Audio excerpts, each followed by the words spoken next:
गर्मियों में ना शरीर को ठंडक देने के लिए सबसे खास चीज़ों में से एक है गुलकंद।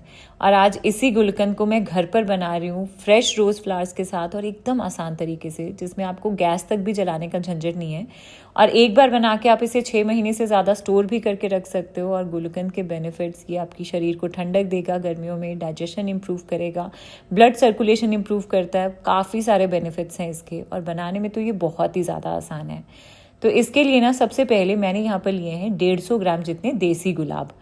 इसके लिए ना हमें देसी गुलाब लेना है, यानी कि रोज़ फ्लावर्स जो ना वो देसी वाले हों। देसी गुलाब वो होता है जिसमें खुशबू बहुत अच्छी होती है। आजकल ना काफ़ी अलग अलग वैरायटी के गुलाब मिलते हैं मार्केट में, जो हाइब्रिड रोज़ होते हैं। उसका कलर तो काफ़ी डार्क अच्छा रहता है, बट उसमें ना खुशबू नहीं होती है। तो हमें वो यूज़ नहीं करना है। जो देसी गुलाब आता है ना, जिसमें एक्चुअल में रोज़ की खुशबू होती है, वो हमें यूज़ करना है। और 150 ग्राम जितने मैंने टोटल गुलाब के फूल लिए हैं। और इसकी अब ये जो पेटल्स है ना, इसे हम सेंटर के पोर्शन से अलग कर रहे हैं। तो बस इस तरीके से सारी रोज़ पेटल्स को अलग कर लेंगे सेंटर से, और सेंटर वाले पोर्शन को हटा देंगे। और इस तरीके से अब ये जो पत्तियाँ आ गई हैं ना, ये वेट में आ गई हैं 130 ग्राम। और क्योंकि ये रोज़ पेटल्स गंदी होती हैं, थोड़ी गंदगी वगैरह रहती है इस पर, तो अब ना हम पानी में डाल के इसको अच्छे से वॉश कर लेंगे। तो 1-2 बार इसे पानी से अच्छे से वॉश कर लेंगे। और इसके बाद अब इसे पानी से निकालेंगे और इसे ना अच्छे से निचोड़ते हुए इसका जितना भी एक्स्ट्रा पानी है वो हम हटा देंगे। ध्यान रखिए कि जब भी हम गुलकंद बनाएंगे ना, तो रोज़ पेटल्स जो है ना, ये आपकी अच्छे से ड्राई होनी चाहिए। क्योंकि अगर मॉइस्चर पानी रहेगा तो आपका गुलकंद जल्दी ख़राब हो जाएगा। तो इसीलिए पहले मैंने इसे अच्छे से निचोड़ दिया एक्स्ट्रा पानी को। और इसके बाद अब एक खुले से कपड़े के ऊपर हम इसे फैला देंगे। और इसके बाद अब पहले थोड़ा टाल या किसी और मलमल के कपड़े के साथ इस तरीके से इसे मैं प्रेस कर रही हूँ, ताकि एक्स्ट्रा पानी ये कपड़ा ही सोख ले। और अब मैं इसे थोड़ी देर के लिए यूं ही पंखे के नीचे रख रही हूँ, ताकि जो गुलाब की ये पत्तियाँ यानी कि रोज़ पेटल्स हैं, ये अच्छे से ड्राई हो जाए, इसके ऊपर कोई भी पानी की ड्रॉप भी ना हो।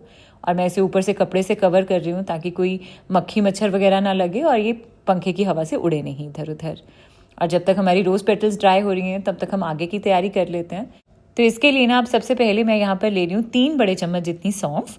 और साथ ही में इसमें ऐड कर देंगे 10 से 12 हरी इलायची। और इन दोनों चीज़ों को ना मैं हल्का दरदरा कूट रही हूँ। आप चाहो तो इस स्टेप को ग्राइंडर जार में भी कर सकते हो, बट थोड़ा सा इसका टेक्सचर इस तरीके का दरदरा रखिएगा। इससे ना जब गुलकंद में ये सौंफ और इलायची मुंह में आती है तो बहुत ज़्यादा अच्छी लगती है। तो सौंफ और इलायची रेडी हो गई है। इसके बाद अब चीनी की जगह इस गुलकंद में ना मैं डालती हूँ धागे वाली मिश्री। तो जितनी मैंने रोज़ पेटल्स ली थी उतनी ही मैंने ये मिश्री ली है। तो 130 ग्राम रोज़ पेटल्स और 130 ग्राम ही ये धागे वाली मिश्री है। आप इसकी जगह रेगुलर शुगर ले सकते हो, मिश्री ले सकते हो, या देसी खांड भी ले सकते हो। और इसे ना मैं पहले थोड़ा सा कूट रही हूँ, और इसका भी टेक्सचर मैं हल्का सा दरदरा ही रखूँगी। वो क्यों, वो मैं आगे बताती हूँ आपको। तो ये धागे जो हैं ये हम हटाते जाएंगे और बस मिश्री को कूट लेंगे। और हमारी ये मिश्री रेडी हो गई है। इसके बाद अब ये जो रोज़ पेटल्स हमने रखी थी पंखे के नीचे ड्राई होने के लिए, अब ये भी एकदम से ड्राई हो गई हैं। बिल्कुल भी पानी मॉइस्चर बिल्कुल नहीं है इनमें। तो अच्छे से जब आपकी रोज़ पेटल्स ड्राई हो जाए ना, तब आप इससे गुलकंद बनाइएगा। आपकी गुलकंद की शेल्फ लाइफ बहुत लंबी चलेगी। तो इन रोज़ पेटल्स को मैंने एक बड़ी सी प्रांत में निकाल लिया है। इसके बाद अब ये जो दरदरा हमने मिश्री का पाउडर बना कर रखा था ना, इसमें से आधा पाउडर हम डाल देंगे इस रोज़ पेटल्स में। और साथ ही में जो इलायची और सौंफ का पाउडर था, इसमें से भी आधा पोर्शन डाल देंगे। और इन सारी चीज़ों को ना अब हमें अच्छे से मसलना है। तो इन रोज़ पेटल्स को ना हमें अच्छे से चीनी के साथ मसल कर मिक्स कर लेना है, जब तक कि ना इसमें से पूरा जूस निकल जाएगा और ये गूदे की फॉर्म में आ जाएंगी। मेक श्योर कि आपने हाथों को अच्छे से वॉश किया है, या फिर आप ये काम ग्लव्स पहन के भी कर सकते हैं हाइजीन मेंटेन करने के लिए। और अब बाकी की बची हुई पिसी हुई चीनी और ये सौंफ का मिक्सचर डाल के बस इसे अच्छे से मसल लेना है। और हाँ, इसीलिए हमने चीनी का टेक्सचर थोड़ा सा दरदरा रखा था, ताकि जब हम इसे मसलेंगे रोज़ पेटल्स के साथ तो बहुत इजीली इसका जूस अलग हो जाएगा और ये बहुत इजीली इकट्ठी हो जाएंगी। और इस तरीके से मसलने पर कुछ ही मिनट्स में आप देखेंगे कि सारा जूस इसमें से निकल गया है और ये एकदम गूदे की फॉर्म में आ गई हैं। बिल्कुल एकदम मसल कर वो टेक्सचर आ गया इसमें गुलकंद वाला। और इस स्टेज पर इस फ्रेश रोज़ पेटल्स की जो खुशबू होगी ना, वो आपके पूरे किचन में आ रही होगी। बहुत मज़ा आएगा आपको। अच्छा, अब इसके बाद ना कुछ मिश्री के दाने इसमें खड़े खड़े रह गए हैं, और इसको भी एक प्रॉपर टेक्सचर देने के लिए ना इसे हम थोड़ा सा कूट लेंगे। जिसके लिए अगर आपके पास बड़ी वाली घोटनी है तो सारे मिक्सचर को आप उसमें डालिएगा और उसे उसमें अच्छे से कूट लीजिएगा। मेरे पास नहीं है तो मैं प्रांत में ही इसे घोटनी के साथ बस कूट रही हूँ। मतलब आपके पास बड़ा मोटर पेसल है तो वो यूज़ कर लो, नहीं तो मेरे तरीके से प्लेट में ही कर लो ये काम। और बस इसे अच्छे से मैंने कूट लिया और अब भी आप इसका टेक्सचर देखिए, लग रहा है ना बिल्कुल जो मार्केट में गुलकंद मिलता है बिल्कुल वैसा ही, और एकदम साफ़ सुथरे तरीके से फ्रेश रोज़ पेटल के साथ बना हुआ ये गुलकंद। इसी स्टेज पर आप एक बार टेस्ट करके देखिएगा, आपको मज़ा आ जाएगा। अच्छा, अब इसके बाद इसके लेवल को और भी ज़्यादा एनहेंस करने के लिए हम इसमें थोड़े से ड्राई फ्रूट्स भी ऐड करेंगे, जिससे इसमें क्रंच भी आएगा, ये टेस्ट में और भी ज़्यादा टेस्टी हो जाएगा और बेनिफिट्स भी बढ़ जाएंगे। तो थोड़े से मैंने बादाम लिए हैं जिसको मैं हल्का सा कूट रही हूँ, आप ग्राइंडर जार में भी हल्का सा कट कर सकते हो या चला सकते हो। तो ये बादाम डाल रही हूँ मैं इसमें, और थोड़े से मैं इसमें डालूंगी इसी तरह से कूट के रखे हुए काजू।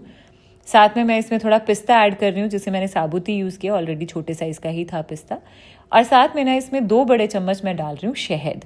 शहद डालने से इसका टेस्ट भी बहुत एनहेंस होगा। साथ में शहद जो है ना, ये चीनी को क्रिस्टलाइज होने से बचाएगा। तो बस इन सारी चीज़ों को डाल के एक बार वापस से इसे अच्छे से मिक्स कर लेंगे, और फाइनली रेडी हो गया है हमारा ये घर पर फ्रेश रोज़ पेटल्स के साथ बना हुआ गुलकंद। तो है ना कितना आसान घर पर गुलकंद बनाना, बिना गैस जलाए सिर्फ कुछ चीज़ों को बस मिक्स किया और हमारा ये गुलकंद बन के रेडी हो गया है। और इसकी खुशबू और इसका फ्लेवर, अगर आप इसे कंपेयर करेंगे मार्केट वाले के साथ, तो आई एम श्योर कि आपका ये घर वाला हमेशा टॉप पर रहेगा, ये इतना पसंद आएगा सबको। तो बस अब एक साफ सा सैनिटाइज कंटेनर लीजिए और इसमें इस गुलकंद को फिल कर लीजिए, और इसे आप 6 महीने से ज़्यादा फ्रिज में स्टोर करके रख सकते हैं। अगर अच्छे से रोज़ पेटल्स आपकी ड्राई हुई थी तब आपका ये गुलकंद बिल्कुल भी ख़राब नहीं होगा। और हाँ, इसके बाद आप चाहो तो इस गुलकंद को कुछ दिनों के लिए कपड़े से कवर करके धूप में भी रख सकते हो इस बरनी को, और अच्छे से धूप लगवा सकते हो, ताकि अगर कोई थोड़ा बहुत मॉइस्चर होगा भी तो वो भी ख़त्म हो जाएगा और इसकी शेल्फ लाइफ और भी बढ़ जाएगी।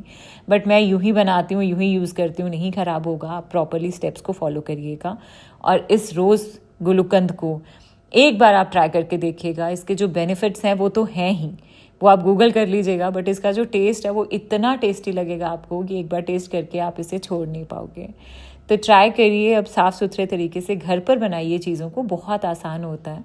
और बाहर की अनहाइजीनिक चीज़ों को छोड़कर आप घर की चीज़ें ट्राई करिए। और अगर आपको मेरी रेसिपीज़ अच्छी लगती हैं, प्लीज़ मेरे चैनल को सब्सक्राइब ज़रूर कर दीजिएगा।